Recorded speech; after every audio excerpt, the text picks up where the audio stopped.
Everyone is telling you that AI will make you rich. Buy this tool, use this prompt, be a millionaire by next week, but it's all bull. I've built and scaled dozens of AI companies to over $1 million in less than 6 months through my company, Martell Ventures. I work with founders building AI companies every single day, so I've seen exactly what makes people money and what makes them fail. So in this video, I'm gonna give you the 5 truths on how to actually get rich with AI that no one will tell you. Starting with truth number 1, AI won't make you rich. Here's the way you need to think about it. AI is like a hammer, and without a nail to hit, then essentially you're just whacking at a wall for no reason. So if AI is just a tool, then how do we make money with it? AI hasn't changed what makes you rich. You get rich by solving problems. It's just changed how fast you can get there. But the fundamentals haven't changed. You still need to know how to apply AI. Focused operators with real skills that know how to do with AI, it makes them unstoppable. Having no focus all over the place with no real skills that's valuable, AI will just burn you, burn your bank account, cost you to waste a lot of tokens. And right now, I'm seeing a lot of businesses that are spending money on AI that haven't seen any of that come back in income. If you have a business, it can help you grow faster, but it can also help you get broken faster. So if AI is just a tool to make money, then how do you make sure you actually make money with it? Truth number 2, AI isn't the problem. Nobody woke up today and said, I need more AI. Who got AI? Can you sell me some AI? Nobody woke up and said that. They woke up and said, oh, this is a problem still. Why is this still an issue? This sucks. They have a problem. The question to ask isn't, how do I use AI in my business? It's to ask, what problem do I even solve in the first place? When AI can solve every problem out there, and it can, the problem to solve is knowing what problem to solve. Remember the nail and the hammer? So now you know you need a nail, a problem. Now you need to figure out what nail is the right one to hit. Here's a framework that I like to use called the gain matrix. Essentially, you have things that are easy for computers, hard for computers, hard for humans, easy for humans. And that's why we want to focus on the things in the top left corner, okay? That is the give. And with give, these are all the things that you could do. It'd be easy for you to do. Think about it. All the stuff like data entry and research and all these small little things that you could do that most people don't give up because it's not that hard. I always look at this as the first place, like nobody should be doing this in the world of AI. So this is things like data entry, right? We've got other things like simple calculations. So the next one is accelerate. This is where it's hard for humans, but really easy for computers. This is where real leverage gets created. This is where I think about buying back my time. That's where I'm looking. These are tasks that would take hours, and AI does it in minutes. And some examples are deep research, right? Like giving it a bunch of documents and being like, find me the pattern in this, right? Or you have data analysis. I do this all day long where I'm looking at information, data points, research reports. Like I need to find the pattern in the data. The next part of the matrix is about integrate. And this is where you take hard for computers and hard for humans and you collaborate together and you create new things that otherwise you couldn't do. Think about like creative tasks. Like, yeah, you can get it to create a bunch of Facebook ads, but without a human, you wouldn't be able to know what's a great one. And then you need to collaborate to have the volume to be able to see it. Oftentimes when I'm working with AI, I can't tell you what I'm looking for, but I know it when I see it. So think, creative tasks.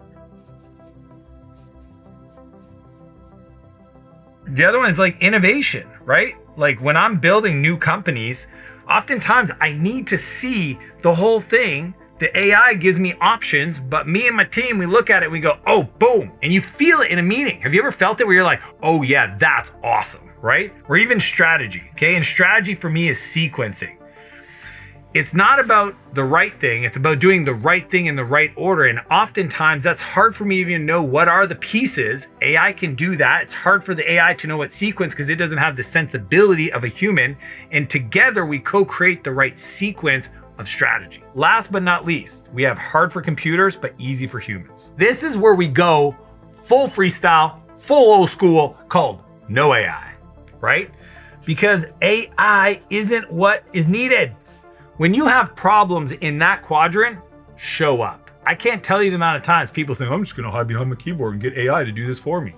No, this is where the humanity shines. This is where things like EQ, emotional intelligence, is what's needed. Guess what? AI can't tell you if the joke's any good. AI can't even deliver the joke. AI can't deal with conflict. AI can't deal with leadership. AI can't understand the complexity of the human experience to be able to resolve situations. I spend my whole day doing things that AI can't do. AI gives me more bandwidth. Using these quadrants, I'm able to move faster. But AI doesn't have my intuition. AI doesn't have my vision. AI doesn't have my taste. It doesn't have the care that I have. It doesn't know how to show up for people. And that's what you got to think about. Like things like EQ, emotional intelligence. This is what I teach my kids.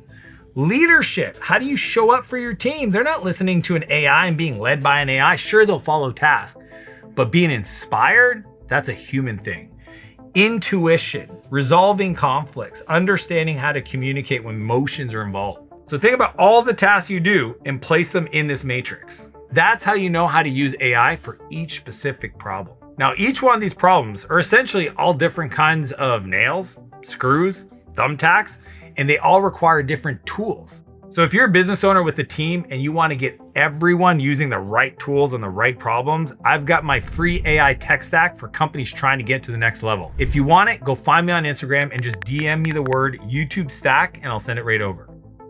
Now, I know what you're thinking. I figured out the problems to solve. Now, how the f do I use AI to solve them? Truth number 3, don't use AI. I know, who abducted Dan? Why is this guy here? I thought you were the AI guy. I can't tell you how much I hate when people default to AI when they should just go figure out the simplest step to solve the problems. See, you need to understand the context. You need to understand the steps, what works and what doesn't, before you ever introduce AI. My favorite story to tell is listening to anytime Elon Musk has run into an issue and he says, I just went down to the place where the issue was.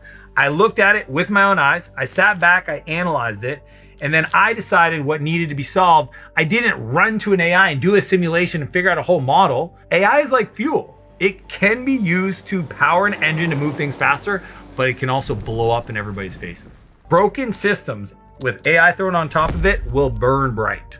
Solid systems, you put in some AI, will power a rocket. When people come to me and they're like, I want to build some software to solve a problem, I'm like, AI can help you write the software, but first figure out if there's a problem to solve. So my favorite thing to do is launch a page, have people sign up for a wait list, talk to them if they have the problem. Then they go, yeah, I have the problem. Cool. Manually solve it. It's called Wizard of Ozing, where you're behind the scenes, you onboard the customer, you look at the data, you answer it, you give it back to them. They think it's AI. It's not, it's a person. And because of that, you're not worried about the technology to solve the problem. You're wondering if the problem is solved the way the customer wanted it. It's a way to pre-validate before you sit there and burn a ton of tokens, spending tens of thousands of dollars trying to build a prototype before you even know if anybody's going to use it.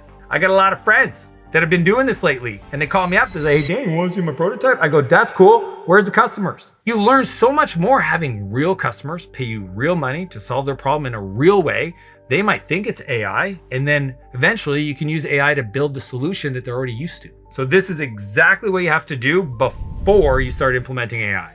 First, solve the problem manually. I'm talking with your fingers. I'm talking with your feet. If you got to go out and do something, do that. Deliver the service yourself. That way you can understand the whole workflow. Second, document what's working.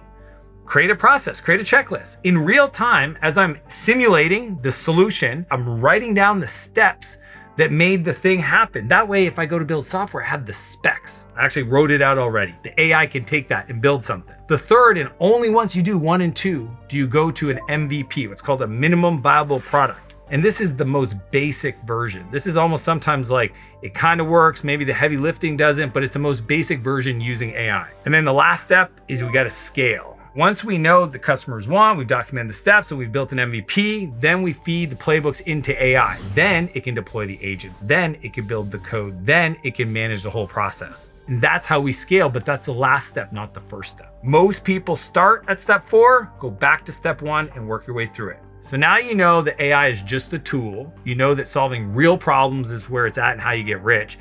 And you know you need to understand the process before adding AI to your business. Now you're probably thinking, how do I scale this? Truth number 4, AI does not replace people. Everyone in the future, if they choose to work, will be an agent operator. Everything in the future business will change things from today being a role-based org chart to a workflow-based org chart. So for example, creating a YouTube video, the traditional way, okay? One person for each one of these roles. Think creative director to come up with the strategy, script writer, you've got an editor, you got a thumbnail designer, and then you need somebody to post the video. The agentic way, which is the agent on the loop, is one person owning the workflow. That's where it's changed. And then the agents, each one of them own each role within that workflow, with the person making sure that the whole process is being managed. So humans will own workflows, not roles anymore. That's the difference.